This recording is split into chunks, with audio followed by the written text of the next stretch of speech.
Bonjour, nous sommes le 13 juillet. Vous voyez que Goliath est prêt pour la promenade.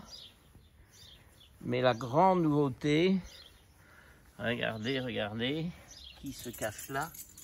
Eh bien, c'est l'Oxo. Alors, bon, déjà que l'Oxo est dans le coin. Hein? Alors, bon, j'ai lancé ma vidéo à l'envers, donc c'est très compliqué pour moi parce que je ne sais pas du tout si je me shoote bien. Mais bon, pour cette reprise des vidéos dans le village, alors regardez le temps que nous avons. Hein, c'est exceptionnel, il fait très très bon, pas trop chaud, juste limite chaleur pour le Goliath. Et alors voilà le briseur de grève, celui qui a dit ok Goliath, je t'aime beaucoup, tu es mon copain, on y va. Bon, on baille un coup, c'est pas l'enthousiasme le plus majeur, mais ils sont là. Les orques sont là pour un sujet qui aujourd'hui, ah ben regardez, voilà, vous avez vu, alors ils se mettent nez à nez, c'est un, voilà, c'est là au moins il y a des pourparlers de paix qui fonctionnent, c'est pas comme partout. Et alors, bon. Voilà, il va y avoir assez bien d'animaliers aujourd'hui puisque c'est le retour des félins, vous voyez, qui participent bel et bien à l'enregistrement. Et donc, je reprends, nous sommes le 13 juillet, il est 18 h. Nous avons un très beau sujet aujourd'hui avec une illustration par un article scientifique très récent qui fait que je me décide enfin à couvrir ce sujet-là. Parce que j'ai annoncé ça très souvent sur ma chaîne et puis j'ai reporté, et puis fait ou pas fait. L'article a vraiment emporté ma décision. Ryan a vraiment emporté ma décision. Bon ben je vous les montre, hein, comme ça, voilà. C'est mes voisins. Et donc je me décide. On va enfin parler des traitements pour les gens qui n'ont plus de thyroïde, donc thyroïdectomie également, et puis évidemment thyroïdectomie totale, ok? Parce que là, je vois beaucoup de situations bien tristes.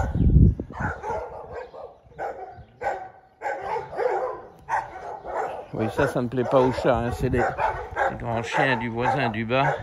Ils sont pas méchants, hein, mais ils sont bruyants. Hein. Chose que Goliath, qui est toujours quand même très calme. Et donc, je vois beaucoup de commentaires YouTube.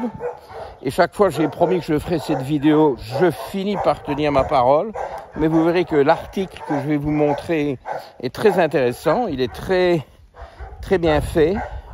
Enfin, il correspond parfaitement à ce que j'aurais voulu écrire ou créer comme article. Donc, ça, quand j'ai vu ça, je n'ai plus hésité. Il fallait juste se décider. Et oula, il y a des oiseaux dans les buissons là. J'espère que mes chats vont pas tomber dessus. Et donc c'est vraiment l'article de choix, je peux vous dire. Toujours Oxo premier, hein. Ça c'est toujours. C'est normal, hein, c'est le dominant. Et alors tous ces commentaires de gens qui vont pas bien, qui disent voilà, depuis des années j'ai plus de thyroïde et je ne suis jamais bien. Je suis jamais ni bien de manière stable, ni même bien du tout. Et d'ailleurs j'ai un cas clinique que je vais intégrer dans cette capsule. Un patient que je suis maintenant depuis pas mal de mois. On est déjà au 2e traitement. qui est très content d'une prise en charge qui correspond à ce que je vous explique aujourd'hui. Et je vais me servir de son cas clinique parce qu'il est tellement exemplatif. Alors je vais lui donner un prénom d'emprunt, mais on va dire que c'est Robert. Ok, c'est pas Robert, mais bon, bref. Et donc, thyroïdectomie, il y a quelques années, pas très longtemps, mais quelques années, je ne sais plus exactement la date par cœur, parce que c'est un cas que je n'ai pas vu ici très récemment, donc je ne l'ai pas totalement en tête dans de tels détails, mais j'ai très en tête les principes, les difficultés de son cas. Voilà. Goliath est au sol, la troupe suit, c'est très bien. Et donc, ce cas clinique, très intéressant, c'est un monsieur exemplatif, hein, je me répète, mais j'insiste parce que c'est chaque fois la même chose. Il avait un traitement, évidemment, uniquement à base de thyroxine, T4, des doses élevées, des doses fort élevées, qui parvenaient à finalement éteindre ses symptômes. Et ce qui était tout à fait fascinant, c'est qu'en général, il s'en sortait bien. D'ailleurs, c'est pour ça qu'il avait continué ce traitement-là, hein. Il s'en est contenté pendant longtemps. C'était pris en charge par des endocrinologues, hein, et de niveau universitaire, en plus avec lesquels il avait une très bonne relation. Donc, voilà, tout le monde avait l'air content. Et puis, dès qu'il était en congé, alors là, typiquement, vacances dans des endroits ensoleillés, y compris en hiver avec des différences de température brutales. Donc, on part du froid du nord de l'Europe et on se retrouve dans des climats, vous voyez, tropicaux, hémisphère sud. Bon, il prenait des vacances hivernales justement pour sortir de ce... En plus, c'est quelqu'un d'origine du nord de l'Afrique, donc forcément, ça lui pesait d'autant plus. Donc, il allait vraiment là où il y avait du soleil et de la chaleur, plus le fait qu'il a une activité très stressante. Il a un boulot très dur de trader, c'est pas banal. Et donc, on arrête le trading, plus ou moins, je crois qu'il y a quand même toujours un peu un suivi à distance, mais c'est quand même des périodes de congé. Et on va à la chaleur. Eh ben, bardaf, gros problème, gros effets secondaires qu'on pourrait, je vous résume, qu'on pourrait considérer comme de la thyrotoxicité. Okay, à tel point qu'il a dû se rendre une fois une fois, je ne suis pas bruxellois, hein, une fois. Hein. Enfin, il est arrivé une fois, c'est vraiment une fois, quoi. Ne me faites pas dire ce que je n'ai pas dit.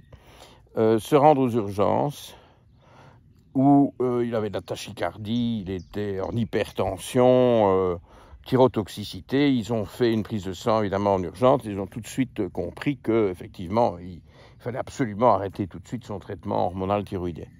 Et oui, parce que ces gens-là, et ça c'est très important, j'insiste, je ne peux pas insister suffisamment, on les surdose en T4 parce qu'on ne veut pas leur donner de T3.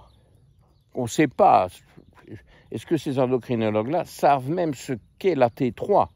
Est-ce que ça leur passe par l'esprit? Est-ce qu'ils ont complètement oublié que la T3, la liothyronine, est l'hormone thyroïdienne active? On dirait, c'est l'impression que ça donne. Vous voyez? Et donc, thyrotoxicité. Et alors, le patient, la première fois qu'il est venu, il m'a amené ses prises de sang antérieures, etc.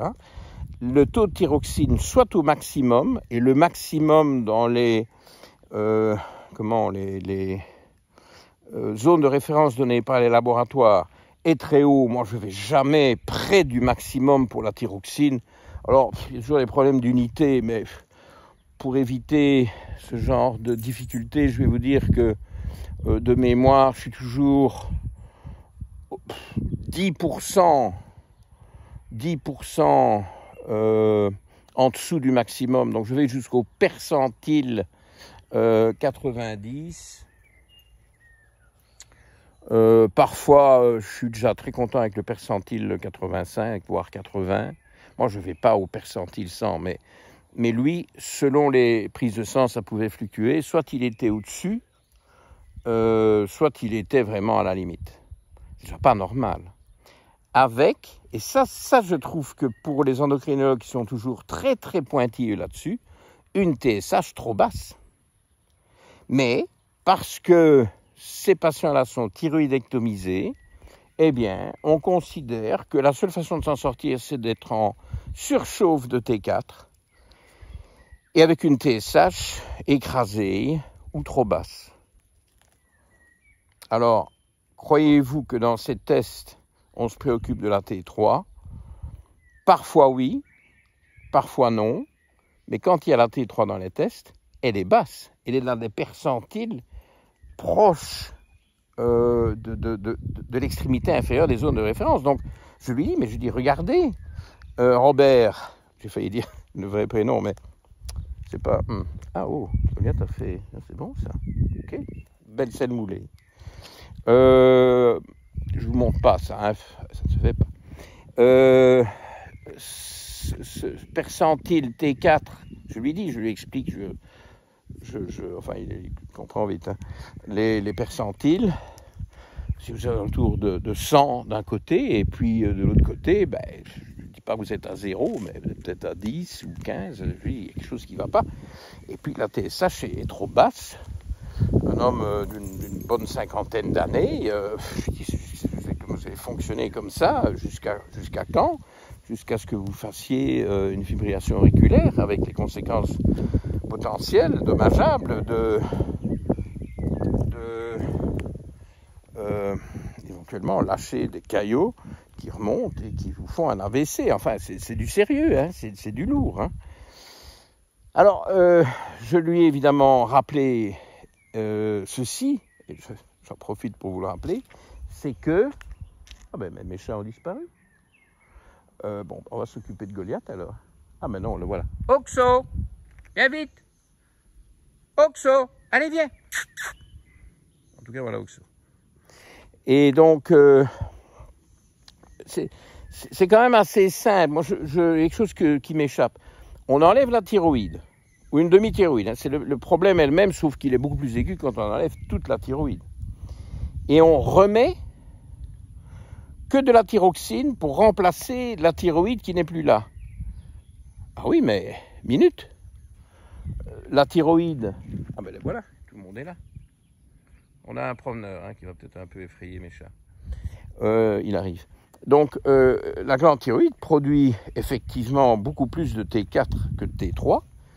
C'est de l'ordre de 80%, moyenne, 80%, 20%, voire, j'ai loupé là, Oxo est venu lui faire le petit coucou, le petit bisou, 80%, 20%, voire 90%, 10%. Mais il y a quand même toujours de la T3. Hein? Et la T3 est quand même l'hormone active. Donc quand vous enlevez la thyroïde, pour prétendre, pour faire croire aux gens que ça va se corriger avec de la T4, il faut un peu d'optimisme. Alors, est-ce que j'ai dit que c'était jamais possible? Non. Et là intervient le DIE2, le génotype DIE2. Donc, si ce sont de bons convertisseurs, il est bien possible qu'en donnant que de la thyroxine, ils finissent par faire suffisamment de T3. Mais si vous tombez sur des mauvais convertisseurs, donc des ancestraux, hein, les bons convertisseurs, c'est les génotypes modernes, je renvoie à toutes ces vidéos-là, mais évidemment, vous vous êtes mal parti s'ils ne convertissent pas bien la T4 qu'ils reçoivent de leur médecin. Typiquement, c'est souvent les endocrinologues qui gèrent ces cas de thyroïdectomie. Et puis bon, les médecins généralistes peuvent reprendre le topo. Ah ben voilà, maintenant que Goliath redescend. Eh bien, ils vont avoir une certaine réussite avec les bons convertisseurs modernes et ils vont se planter avec les mauvais convertisseurs ancestraux. Et quand ils se rendent compte qu'ils sont en train de se planter, ils essayent de s'en sortir. Ils ne veulent pas entendre parler de T3. Bon, ce que je dis, moi, il y a deux neurones là qui ne se touchent pas, ou un manque de, je ne sais pas, ou c'est des algorithmes je sais pas, académiques dont ils ne peuvent pas sortir. Attends, Goliath. Et donc, c'est lamentable. Et alors, tout ce qu'ils trouvent à faire, et d'ailleurs, le Robert en question, évidemment, un mauvais convertisseur. Hein, je veux pas... C'était écrit, ça. Hein. Et donc, ces algorithmes rigides font qu'ils vont finir par donner, vu que les patients ont des plaintes d'hypothyroïdie, et ils disent, mais vous m'avez enlevé la thyroïde, mais ça ne va pas. Et donc, vu qu'ils ont des plaintes, eh ben, ils augmentent la dose de thyroxine. Et je retrace l'historique, je dis, oui, mais faites-moi tout le suivi, montrez-moi tous vos dossiers, etc. Et alors voilà, la thyroxine, mais on monte, on arrive à des doses de cheval. Hein. Je crois que Robert avait 225 microgrammes, si je me souviens bien. Je ne suis plus tout à fait sûr du chiffre, je confonds peut-être avec d'autres dossiers, parce que j'en ai plusieurs. Et donc, c'est monstrueux. Et alors, 225 mg de thyroxine, 0 microgramme de T3 pour un mauvais convertisseur, en excès de thyroxine, TSH écrasé, ça va tant que le gars est méga stressé et dans un climat rigoureux, et puis chaque fois qu'il prenait des vacances, parce que c'est arrivé plusieurs fois, chaque fois qu'il avait un break, qui se relâchait, il avait des symptômes qu'il n'a pas tout de suite compris, notamment d'hypertension, mais ça faisait partie de toute cette constellation de symptômes de la lignée hyperthyroïdienne, thyrotoxicité. Voilà, alors là je vous montre un beau plan sur mes 3 bestioles. Donc vous avez voulu une capsule animalière. Je crois que vous l'avez, sauf qu'évidemment la qualité du cadrage est assez lamentable parce que je ne sais pas faire les deux. Vous savez que je ne peux pas retourner l'enregistrement pendant son déroulement. Une fois qu'il est lancé d'un côté ou de l'autre, eh bien, je dois m'y tenir. Donc, voilà, c'est très simple en fait, hein, comme truc. Et c'est toujours le même schéma. J'ai absolument pas dit qu'il fallait tous leur donner de l'Euthyral ou du Novotyral ou des extraits thyroïdiens porcins, parce que c'est pas du tout nécessairement les proportions du cochon. Hein. C'est des humains, on a enlevé les thyroïdes humaines, rapport T4, T3, 13/1, pas rapport 5/1 qu'on rencontre chez le porc. 8/1 chez le bœuf est déjà un peu plus réaliste. Le porc, c'est trop de T3 pour ces gens-là. Sauf évidemment s'ils sont mauvais convertisseurs, stressés. Là, oui, peut-être que effectivement, c'est vers ça qu'il faut aller. Ça doit être personnalisé à outrance. Alors, bon, ça s'égaille dans tous les coins. Oxo est dans le bois, je ne sais pas, en tout cas, on entend le bois qui remue. Le palou va vers les champs. Le Goliath explore toutes les odeurs de tous les chiens. Je vous montre, parce que pour bénéficier de l'article, c'est quand même facile, plus facile à cadrer. Alors attendez, parce que j'ai tout plié dans ma poche. Bon, je suis désolé, hein, je vous montre un peu tout et n'importe quoi. Bon voilà, très bel article. J'essaie de ne pas avoir l'ombre. Voilà, donc... c'est une étude en double aveugle versus placebo, donc c'est de l'evidence-based medicine, sur des sujets donc, qui ont été thyroïdectomisés, donc c'est en post-chirurgie de thyroïdectomie. Okay. Alors, bon, c'est une petite étude parce que c'est pas évident, hein, en double aveugle, versus placebo, etc. Bon, c'est pas tellement facile de recruter pour ça. Donc, il n'y a que 12 patients, 10 femmes et 2 hommes, et âgés, moyenne d'âge 51 ans, plus ou moins 14 ans. Ça, c'est la dispersion statistique. Et alors, contexte, je vous lis enfin, on va lire ensemble, hein, parce que ça, c'est au moins, je peux plus facilement encadrer un papier. Je vais bien l'aplatir, parce que j'ai dû le plier pour le mettre dans ma poche. C'est les joies du shooting dans la nature. Alors, contexte. C'est comme ça. Soulever le truc avec le vent. Malgré, je vous traduis au pied levé, malgré la normalisation de la TSH, certains patients restent hypothyroïdiens sous traitement par T4, lévothyroxine, et continuent à se plaindre de symptômes résiduels qui peuvent... Alors voilà, ça c'est la réflexion intelligente, être attribuée... La réflexion intelligente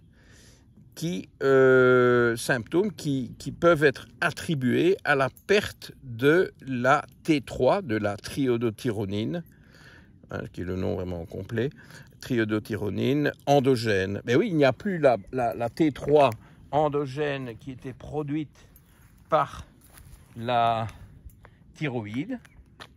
Et donc, quand on ne remplace que par la thyroxine, ce qui est fait de manière à peu près systématique, eh bien, on a un problème. Il y a des gens qui ont des symptômes résiduels, certains pas d'autres. Devinez, c'est qui? C'est les mauvais convertisseurs modernes, et c'est les stressés qui ne convertissent pas bien, ou alors des déficits en cofacteurs, sélénium, zinc, tutti quanti, fer éventuellement, ça c'est un peu plus douteux. Et donc, vous pouvez très bien aussi avoir des stressés qui sont en plus mauvais convertisseurs. Donc, bingo, ces gens-là, sous thyroxine, ben, ils ne vont pas bien. Alors, ils ont... je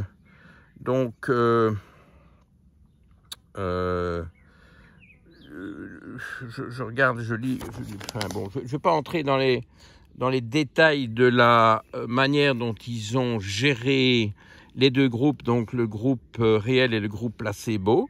Mais je vais tout de suite vers la conclusion, parce que le temps passe, on n'a plus tellement de temps.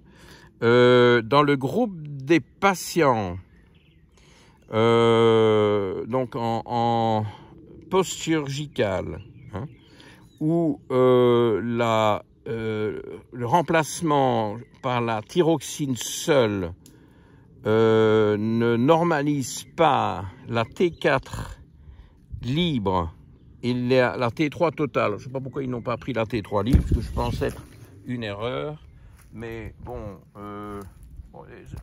tout doux là, hein. Vous avez vu, ça se papouille comme ça toute la journée. Je ne sais pas ce qu'ils ont fait l'un à l'autre. Alors, Oxo surveille. Ils s'entendent super bien, ce Goliath et ce Palou. Vous avez vu, hein? Je vous charrie pas, c'est pas des photos truquées, c'est pas du Photoshop, hein. C'est incroyable comme, je sais pas, pourtant c'est même pas la même espèce, hein. Et le Palou est le nouveau venu, hein, quand même arrivé 15 ans après le Goliath. Bon, bref. Et donc, la conclusion, parce que c'est ça qui importe et il faut qu'on avance.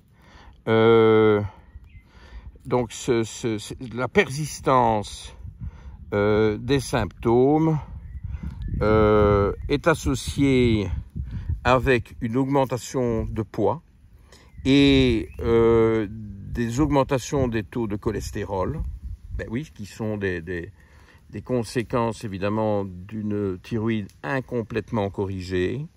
Et dernière phrase importe vraiment, le traitement combiné T4-T3 semble prévenir ces problèmes.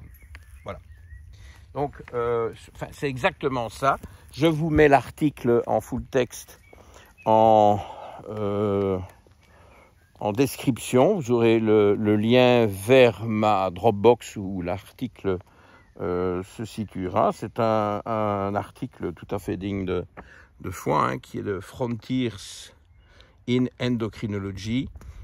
J'utilise fréquemment des publications de cette source-là et il a été publié le 10 mars 2025. Alors, ce genre de sujet, c'est purement scientifique. Vous avez tous les détails, évidemment, ici, je n'ai pris que 2 pages. Hein. Vous avez la façon dont l'étude est désignée, tout ça. Donc, vous aurez beaucoup plus d'informations sur l'article in extenso, dans son full texte, que je vous invite à aller regarder dans ce lien que je vais vous poster. Et donc, voilà, enfin, alors il y a d'autres publications qui vont dans ce sens-là, mais celle-ci, elle est implacable. Et elle vous met les points sur les i, et les barres sur les t, comme on dit en Angleterre, j'aime bien ces expressions-là. Elle vous met une ascension et beaucoup de flemme. Hein. Oh, les chats en flemme, Goliath, c'est toujours l'aventurier des causes perdues. Hein. Et donc, enfin, ça, c'est peut-être pas une cause perdue, mais on pourrait se poser la question. Alors, il y a d'autres articles, mais qui sont moins nets. Celui-ci, comme je vous disais, il met les pieds dans le plat, parce que ça, c'est pas anglais, c'est bien de chez nous. Et il dit, mais bon, vous enlevez la thyroïde, vous enlevez un organe qui fabrique de la T3, et vous ne rendez pas de T3. Est-ce bien normal ? Alors, eux ne font pas le lien avec la génomique, mais bon, je pense que je vous ai éduqué, formé à la génomique. Alors, c'est pas mathématique, hein, tout est possible. Si vous êtes mauvais convertisseur, vous allez trouver des cas d'exception. Mais il est évident que vous aurez beaucoup plus de gens mal soignés après thyroïdectomie totale ou partielle qui sont de mauvais convertisseurs, donc qui ont des génotypes DIO2, soit hétérozygotes, soit homozygotes modernes. Et donc, voilà, qu'est-ce que vous voulez que je vous dise, moi ? C'est tellement évident, c'est tellement biochimique, physiologique, génétique, etc. On a toutes les preuves. Mais quels sont les endocrinologues qui prennent ça en compte ? Ben, aucun. Alors on me dit, est-ce que vous avez des endocrinologues à nous conseiller qui sont formés, alignés, des endocrinologues fonctionnels ? Ben non. Alors, je ne demande pas mieux que de les voir apparaître. Hein. Moi, je ne joue pas à l'endocrinologue. S'il s'occupait de ça, je pourrais m'occuper d'autre chose.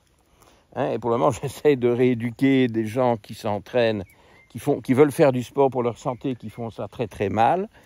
Bon, voilà, je devrais pas être là à m'occuper des traitements post-chirurgie de thyroïdectomie totale ou partielle. Pourquoi est-ce que moi, médecin généraliste, je dois me mêler de ça? Mais qu'est-ce que vous voulez que je vous dise, moi? Les gens vont pas bien, et puis ils viennent vers la médecine fonctionnelle. Voilà. Alors, ça, c'est des pets, vous savez le terme anglais, hein, des animaux domestiques, des pets fonctionnels. Le palou, heureusement qu'il n'y a pas de trafic. Enfin, de toute façon, il est très vigilant. Il est très, très attentif, même un peu craintif parfois. Vous voyez que mon Goliath, c'est pas pour rire, hein. C'est du Goliath 2.0. On est plutôt à 3.0. Et alors, je ne sais pas si vous avez vu ça, mais j'ai toiletté tout le bas.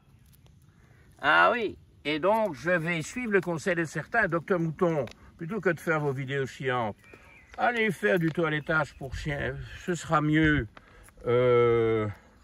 pour nous tous. Ok, mais je vais peut-être faire ça, les trolls, là. Merci, les trolls. Bonnes vacances, les trolls. Bon break du mois d'août. Salut, salut. Bye, bye. Et voilà, les chats vont rentrer avec nous tout doucement. Et puis, on va aller manger. Merci, à bientôt.